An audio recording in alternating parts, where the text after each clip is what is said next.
bonjour. Alors, j'ai le plaisir de présenter le numéro 2 de la revue Afrique en mouvement, une revue de l'Université internationale de Rabat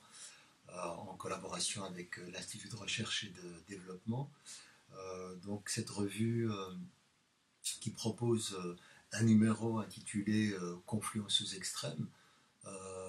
et au sein duquel nous avons consacré un dossier qui s'est penché notamment sur la dynamique de l'extrémisme violent au féminin. Donc nous avons privilégié une approche genre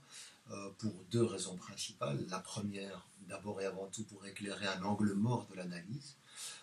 et la seconde intention derrière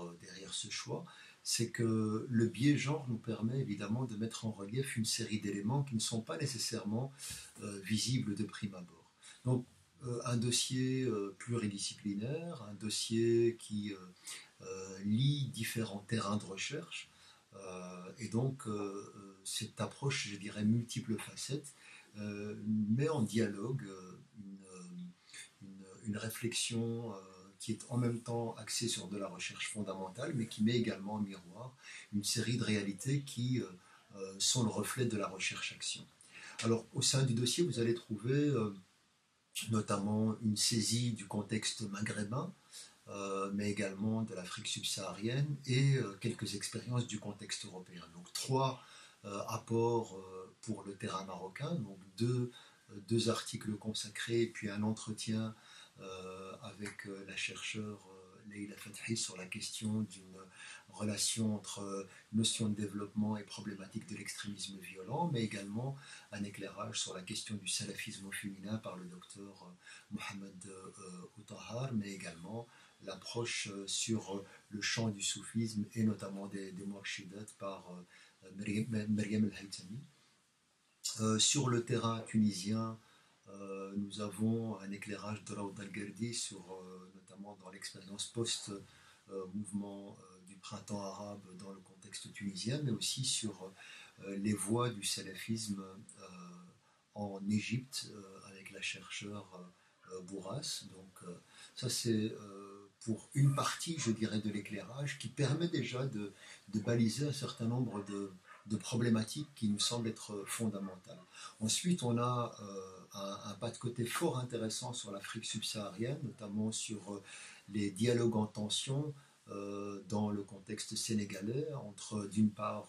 la voie du soufisme et d'autre part l'émergence et l'instauration et l'implication dans le débat public du wahhabisme, mais aussi une réflexion sur la réalité du Sahel par Béatrice Meza. L'expérience sénégalaise est éclairée par le docteur Seydi Diamelian. Donc on a également en parallèle une mise en perspective des contextes belges avec Natacha David sur un témoignage d'une expérience d'une jeune fille et aussi sur la réflexion sur la notion du dit djihadisme féminin mis en perspective, objectivé, analysé, déconstruit par l'anthropologue Dounia Bouzar. Parallèlement à la constitution de ce dossier, nous avons aussi en amont, et c'est d'ailleurs la tradition dans le rubricage de la revue, une analyse de concept qu'on a appelé les mains dans le cambouis, qui propose donc une saisie, une compréhension, parce qu'on sait très bien évidemment que mal choisir les mots, c'est l'ouverture sur les mots, donc qu'est-ce que la notion du dit radicalisme, de l'extrémisme violent, etc. Tout ceci est proposé par la doctorante Yousra Hamdawi, et finalement deux lectures d'ouvrages dont l'un met en relief l'expérience malienne, également proposée par le docteur Seydi Diamelian, mais aussi une approche sur les politiques menées par les Pays-Bas et la Belgique sur la question notamment de la gestion du dit radicalisme dans ces contextes-là. Enfin, on a une rubrique un peu plus, je dirais, retour de terrain, avec une mise en relief par une expérience sur la question de la chaire culture et faits religieux proposée par Selma Saadi, parce que la chaire en tant que telle s'intéresse à ces thématiques-là et s'est engagée par différents colloques internationaux au sein de l'UIR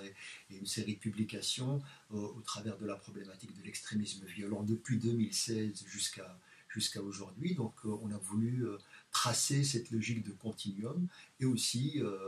dans le cadre de la recherche-action, un retour de la doctorante Amina Mesguid sur notamment un colloque international mis sur pied par la Rabita Mohammedia des Ulama, notamment par le biais du centre Ta'arouf, en partenariat avec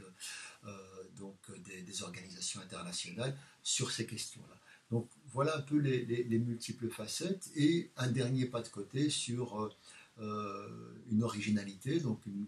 des bandes dessinées qui sont aujourd'hui proposées sur le traitement de cette thématique dans une logique de prévention. Et il était tout à fait intéressant de s'en saisir, notamment par